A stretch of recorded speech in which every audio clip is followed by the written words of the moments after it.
Hi, welcome to Ocean Time. I'm Pippa and today I'm talking about how I met my husband on board a cruise ship and our experiences and adventures and life together on board.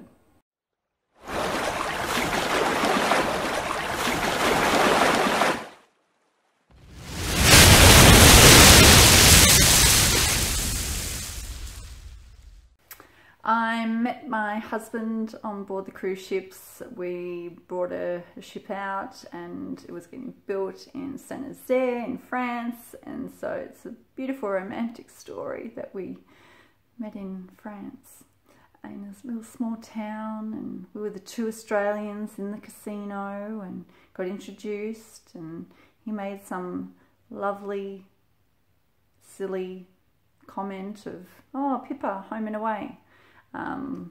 For my American friends, there was a TV show, well, there is a TV show, it's like a soap opera show, and one of the characters, like back in the beginning days, was called Pippa. So I was like, yeah, great. Silly, pathetic, but you know, he won my heart and won me over. So very cool. I love this story. So we were on a ship together, we're really good friends, and when I got off the ship, when he got off the ship, he came and visited me, and we hung out, and then we went to separate ships, and we discussed, you know, like, should we become what they call a couple on board the ships, where you're officially a couple on paper, and so you share a cabin, which is really cool to know who you're going to share a cabin with, because when you're working and you just get sent from ship to ship, you have no idea who your cabin mate's going to be. So whether they're going to be a smoker, whether they're going to be a snorer, whether they're, you know, anything, who knows. So it's really comforting in knowing that when you become a couple, you obviously know that you'll be sharing a cabin with each other, so that's cool. So we said, yes, okay, let's give it a go, let's become a couple. And he was on the Majesty out of Miami, and he had to pay for his own airfare to fly over to Athens, Greece to join me on the Legend. And so he like literally flew halfway around the world to be with me.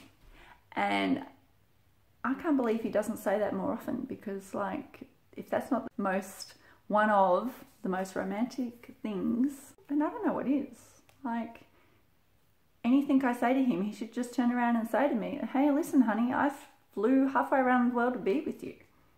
What more do you want? Even though he never proposed. And when he did arrive, I had my own cabin on that ship, which was very cool. And so, because that's very cool and very rare to have your own cabin, two-berth cabin, but I had it to myself. So he came in and I was like, you know, it was all brand new still, and I was like, oh gee, okay, so see this desk here? Well, under that desk, like, that's your area, and the rest, this is my cabin, the rest area is mine.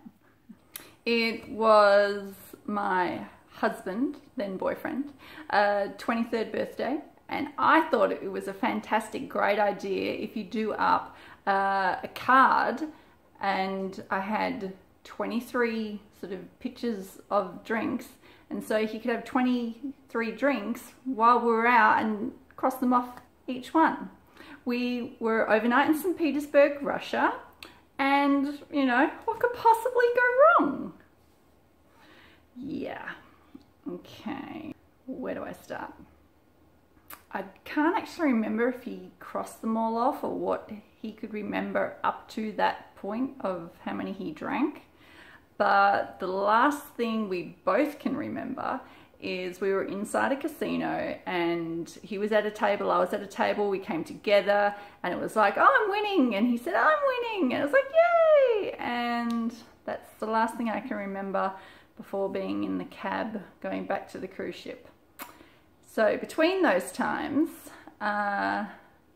he got robbed, had basically a tennis ball bump on his head. He had his passport. That was the only thing he had, which is huge. because the crew had to have a special blue card that you had to take out from the port and then give back when you went back to the cruise ship. He didn't have that either. And so when we got back to the port, the authorities were asking, you know, where's your card? And he was like, I don't have it, and then just walked off. So got back to the ship, thank goodness. The next day we pretty much woke up and was like, thank you, Lord, for letting us be alive. I had a bruise on my ribs that was like in the shape of, say, like a big ring that someone hit you, like kind of thing, but it wasn't sore, it wasn't a bruise, so, well, I just don't know. So, after all those fun times in St. Petersburg, I read where St. Petersburg is the murder capital of Russia. So, that was a bit scary. But that's just one adventure that we're on. Great! What ship were we on? The Monarch out of LA. And for about 4 months, I had my wedding dress in a bag hanging up in the cabin. So, you couldn't see it. When we decided to get married and leave the cruise life behind, the biggest change was the fact that we lived in a cabin together, we worked together, we're pretty much inseparable, see each other sort of 24/7. And me knowing that when we get on land, that time that you spend together is not going to be as much. Because if you have different jobs, you know, traveling to and from, you know, so that was my, not worry, but I was going to miss the time I spent with him. They say when you are a couple on board a cruise ship, it is like double what it is like on land. So if you've been together, you know, dating someone for a year, on the cruise ship, it would feel like 2 years.